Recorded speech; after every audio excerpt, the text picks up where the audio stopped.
So hey everyone, this is Rohit नागर. I have mentored thousands of JEE aspirants जो आज top IITs, NITs के अंदर पढ़ रहे हैं. तो आज की वीडियो में हम बात करेंगे complete road map to crack IIT JEE in 1 year.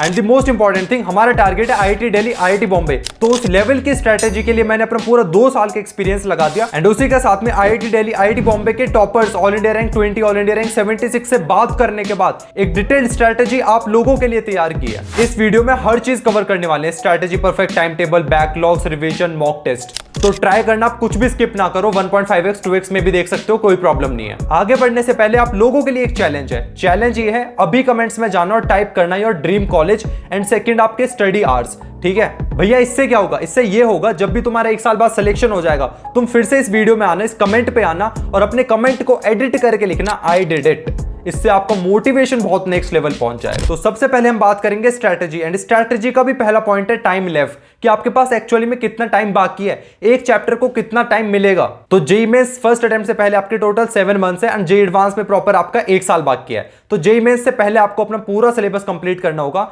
And आपको टारगेट करना है कि आप मिड नवंबर तक पूरा सिलेबस कंप्लीट कर लो. तो इन 7 मंथ्स को हम 2 पार्ट में डिवाइड करेंगे. पहला आपका सिलेबस कंप्लीशन और प्रैक्टिस होगा एंड सेकंड इज रिवीजन और मॉक टेस्ट. तो क्लास 11th और 12th के आपके टोटल 90 चैप्टर्स है. अब 90 चैप्टर्स को कंप्लीट करने के लिए आपको हर दिन, अगर आप 10 घंटे की पढ़ाई करते हो तो ऑन एन एवरेज एक चैप्टर को कंप्लीट करने के लिए आपके पास 2 से ढाई दिन है. यस, 2 से ढाई दिन, जो कि मोर देन सफिशिएंट है. उसमें आप अपना चैप्टर भी कवर कर सकते हो और प्रैक्टिस भी कर सकते हो. एंड सेकंड, योर गोल और target should be very clear. आपका टारगेट क्लियर होना चाहिए कि मुझे कौन सी आईआईटी के अंदर जाना है, उस आईआईटी के लिए कितनी रैंक चाहिए होगी, उस रैंक के लिए मुझे कितनी मेहनत करनी है, कितना स्कोर चाहिए होगा. अगर ये चीजें क्लियर है तो आप अपने आप को पुश भी करोगे, डेली मोटिवेशन भी आएगा पढ़ने का. फॉर एग्जाम्पल, आपका जेईई मेंस के अंदर 220 नंबर लेके आना और जेईई एडवांस के अंदर आपको 1000 रैंक चाहिए. तो 220 नंबर के लिए आपको चैप्टर्स को डिस्ट्रीब्यूट करना होगा कि केमिस्ट्री फिजिक्स पे ज्यादा फोकस करना है, मैथ्स में थोड़े कम चैप्टर भी कर लूंगा चलेगा.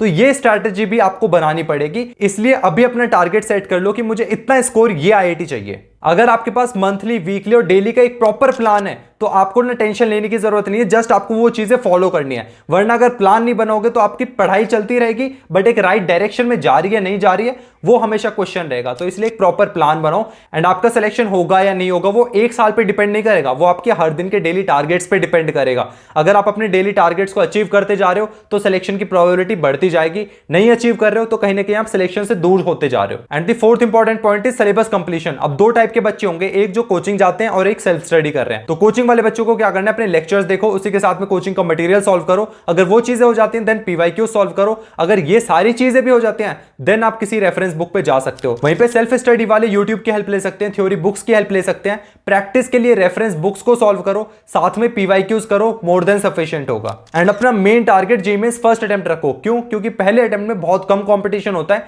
एंड सेकंड आपको एडवांस के लिए काफी ज्यादा टाइम मिल जाएगा प्रिपरेशन के लिए. And the fifth point is list of important chapters for physics, chemistry and maths. अगर पेपर लेवल की बात करें तो केमिस्ट्री का पेपर इजी होता है, फिजिक्स का इजी टू मॉडरेट होता है एंड वहीं पे मैथ्स का मॉडरेट टू टफ होता है. एंड किसी भी चैप्टर को 0 से एडवांस लेवल तक ले जाने के लिए आपकी अप्रोच होनी चाहिए. सबसे पहले लेक्चर्स देखो, फिर उसके सॉल्व्ड एग्जांपल्स करो, सॉल्व्ड एग्जांपल्स के बाद उसकी बैक एक्सरसाइज करो, एक्सरसाइज 1 करो, उसके बाद पीवाईक्यूज करो. अगर एडवांस लेवल तक जाना है तो देन एडवांस की एक्सरसाइज 2 और 3 भी सॉल्व करो. एंड उसी के साथ में हर चैप्टर के लिए 50 से 60 क्वेश्चन जरूर सॉल्व करो. तो आपको फिजिक्स, केमिस्ट्री एंड मैथ्स की चैप्टर्स की लिस्ट आपको स्क्रीन पे दिख रही होगी. तो जो व्हाइट कलर के अंदर वो मोस्ट इंपॉर्टेंट चैप्टर्स हैं, वहीं पे जो आपके येलो कलर के अंदर वो आपके मीडियम लेवल के चैप्टर्स हैं एंड जो आपके रेड कलर के अंदर वो लीस्ट इंपॉर्टेंट चैप्टर्स हैं. तो इन चैप्टर्स को आप कर सकते हो, स्क्रीनशॉट ले सकते हो एंड ये बहुत इंपॉर्टेंट है. आपको इसी प्रायोरिटी ऑर्डर में सारे चैप्टर्स को कंप्लीट करना है. एंड अब हम चीजों को थोड़ा जल्दी कवर करने वाले हैं. Second is perfect time table.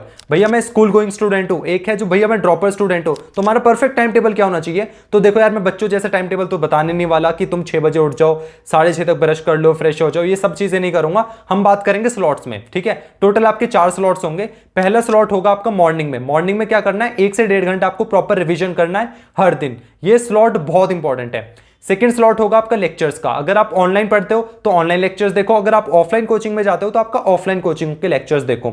ठीक है, तो स्लॉट 2 में आपके 4 से 6 घंटे निकल जाएंगे. अब बात करते हैं स्लॉट 3 की. Slot 3 the most important, practice. आप कितने लेक्चर्स देख लो, अगर प्रैक्टिस नहीं करोगे तो कोई फायदा नहीं है. इस स्लॉट के अंदर आपको हर दिन 2 सब्जेक्ट प्रैक्टिस करने हैं एंड 3 से 5 घंटे के अंदर आपको ये स्लॉट कंप्लीट कर लेना है. And the last slot is again revision. ठीक है, इवनिंग में आपको फिर से 1 घंटा 1.5 घंटा रिवीजन के लिए देना है. तो ये 4 स्लॉट्स ही आपको पूरे दिन में कवर करने हैं. अगर आप स्कूल जाते हो तो प्रैक्टिस वाला स्लॉट आप स्कूल में कर सकते हो. देखो यार, अगर स्कूल जाते हो तो आपको स्कूल छोड़ना पड़ेगा या कम करना पड़ेगा, तभी 1 साल के अंदर आप आईआईटी में पहुंच सकते हो. ठीक है, तो आपको मैनेज खुद करना पड़ेगा। तो जो ड्रॉपर स्टूडेंट है उनका तो चिल आउट है, उन्हें तो एज इट इज फॉलो कर लेना है, ठीक है। Now the third point is backlogs और 11th वेस्टेड। भैया पूरी क्लास 11th वेस्ट हो चुकी है। सबसे पहले तो यार डरने की जरूरत नहीं है। जब भी तुम एक क्लास को छोड़ के दूसरी क्लास में जाते हो तो पहली क्लास का भूल जाते हो, ये बहुत ज्यादा ऑब्वियस, बहुत ज्यादा नॉर्मल है। इसकी फालतू में हाइप मत बनाओ। अभी तुम क्लास 12th के अंदर हो, क्लास 12th पे प्रॉपर अच्छे से फोकस करो। उसकी भी 50% वेटेज है, 50% तुम्हारे 11th की वेटेज है। तो 11th के चक्कर में 12th को खराब मत कर देना, ये गलती मत करना। 12th को स्टार्टिंग से अच्छे से करते चलो। 11th की बात करें तो सबसे पहले आपको कुछ प्री रिक्विजिट चैप्टर्स करने होंगे जो आपके 11th के चैप्टर्स 12th में काम आते हैं। दूसरा, 11th के इंपॉर्टेंट चैप्टर्स आपको कवर करने हैं। कैसे करने हैं? जब भी आपका वीकेंड आए वहां पे कुछ आप थोड़े 11th को टाइम दो। जब भी आपकी समर वेकेशंस वगैरह चल जाएंगे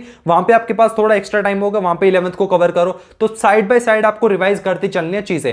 देखो कुछ चीजें तो आपको आती होंगी ना 11th की, ऐसा तो नहीं आप सब कुछ ही भूल गए। तो वही चीजें रिवाइज करनी है, वही चीजें प्रैक्टिस करनी है। एंड जो लेक्चर्स आपने ऑलरेडी देख लिया है 11th के लिए, तो जरूरी नहीं उन्हें फिर से देखोगे, उनके लिए जस्ट प्रैक्टिस करो, आगे बढ़ो एंड क्लास 12th को बहुत अच्छे से कवर करते चलो। एंड सेकंड, लेक्चर्स का बैकलॉग मत होने देना। 1.5x पे देखो, 2x पे देखो, डजंट मैटर, बस लेक्चर्स मत छोड़ना, ठीक है। एंड नोट्स भी साथ के साथ बनाते रहना। और move to the fourth point, revision. भैया रिवीजन कैसे करें, इसकी क्या स्ट्रैटेजी होनी चाहिए? तो रिवीजन देखो, कई बच्चे सोचते हैं कि मैं तो पूरा सिलेबस कंप्लीट कर लूंगा फिर रिवाइज करूंगा। ये एकदम गलत अप्रोच है। आपको हर दिन रिवीजन करना है। यस, हर दिन आप सिलेबस कंप्लीट करते चलो, हर दिन रिवीजन करो।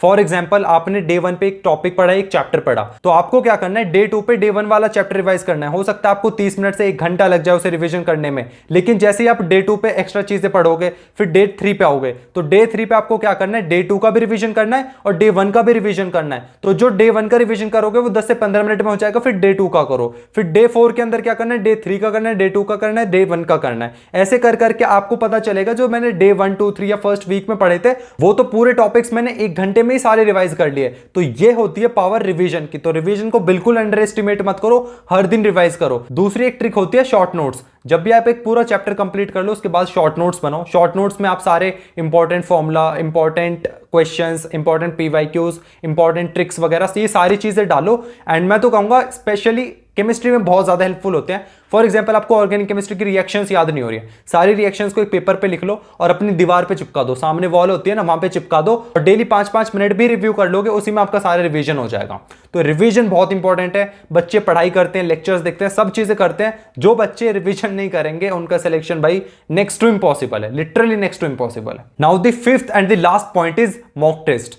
भैया मॉक टेस्ट कैसे दे? क्या मॉक टेस्ट भी एंड में दे, एग्जाम के 2 महीने पहले देना चाहिए? बिल्कुल नहीं। मॉक टेस्ट भी आपको वीकली मॉक टेस्ट दो। वीकली मॉक टेस्ट में ये नहीं बात कर रहा पूरे सिलेबस के दो, बिल्कुल नहीं। आप वीकली जो आपके टेस्ट होते हैं, कोचिंग के अंदर टेस्ट होते हैं, जो भी असेसमेंट्स होते हैं वो सारे करते रहो, क्योंकि यार आपको सेल्फ असेसमेंट के लिए आपको टेस्ट देने हैं कि यार एक्चुअली मैं जो पढ़ाई कर रहा हूं क्या सही डायरेक्शन में पढ़ाई कर रहा हूं, कितनी मेहनत की मुझे जरूरत है। तो आपकी ना रियलिटी चेक देते हैं मॉक टेस्ट, ये टेस्ट। तो यार टेस्ट को कभी स्किप मत करो, मैं रिक्वेस्ट करता हूं। पेरेंट्स के डर से या बच्चे क्या सोचेंगे इन सब चीजों को भूल जाओ। आपको अपना सिलेक्शन चाहिए, आपको 1 साल के अंदर आईआईटी के अंदर पहुंचना है, तो ये सारी चीजें, सराउंडिंग की चीजें भूल के आपको मेन अपने ऊपर फोकस करना है कि मेरे लिए क्या चीजें हेल्पफुल है, ठीक है। मॉक टेस्ट आपके लिए हेल्पफुल है तो देने हैं। लोग क्या सोचेंगे, क्या नंबर आ रहे, वो बाद की बात है। आपको मॉक टेस्ट अच्छे से देने हैं। एंड सेकंड थिंग, एक टेस्ट सीरीज बहुत इंपॉर्टेंट है। अगर आप किसी कोचिंग में हो तो उसकी टेस्ट सीरीज सॉल्व करो। अगर आप किसी कोचिंग में नहीं हो तो कोई एक अच्छी सी जेन्युइन टेस्ट सीरीज जरूर ले लेना, ठीक है। बिना टेस्ट सीरीज के काम नहीं चलने वाला है। एंड हो सके तो आप पीवाईक्यूज भी वगैरह भी सॉल्व कर सकते हो, बहुत सारी फ्री टेस्ट सीरीज भी मिल जाती है, पर free test series just for practice होती है। अगर आपको रियलिटी चेक चाहिए तो एक अच्छे इंस्टीट्यूट की एक अच्छी टेस्ट सीरीज जरूर ले लेना। इस वीडियो में मैंने A to Z सारी चीजें कवर कर दी हैं। फिर भी आपको कोई डाउट रह जाता है तो मुझे कमेंट्स में बताओ, या फिर इंस्टाग्राम पे भी आप मुझे DM कर सकते हो, ठीक है। द पॉइंट इज अभी 60% लोग इसका प्लान बनाएंगे, ठीक है, स्ट्रैटेजी बनाएंगे। 30% लोग ऐसे भी होंगे जो लेक्चर्स देख लेंगे। उसमें से भी अगर प्रैक्टिस की बात करें तो लेस देन 10% स्टूडेंट्स ऐसे होंगे जो प्रैक्टिस भी कर लेंगे, और सिर्फ एट द एंड 4 से 5% स्टूडेंट्स ही बचेंगे जो एंड तक टिके रहेंगे और आईआईटी में सिलेक्शन ले लेंगे। So I want each one of you in that 4 to 5%। मैं चाहता हूं जितने भी बच्चे इस वीडियो को देख रहे हैं, हर कोई एक अच्छी आईआईटी, एनआईटी, हर बच्चे का सिलेक्शन हो। मैं नहीं चाहता कोई भी बच्चे इसे वीडियो देखे और फिर इसे इंप्लीमेंट ना करे। Just implement. अगर आप इसे एग्जीक्यूट करोगे तो डेफिनेटली आपका सिलेक्शन होगा, ओके। एंड अगर आपको बेस्ट यूट्यूब चैनल्स और बेस्ट आईआईटी बुक्स की वीडियो चाहिए तो आपको यहाँ पे स्क्रीन पे दिख रही होगी, आप फटाफट से क्लिक करके देख सकते हो। एंड मेक श्योर आप इस चैनल को भी सब्सक्राइब कर दे। Bye everyone, all the very best.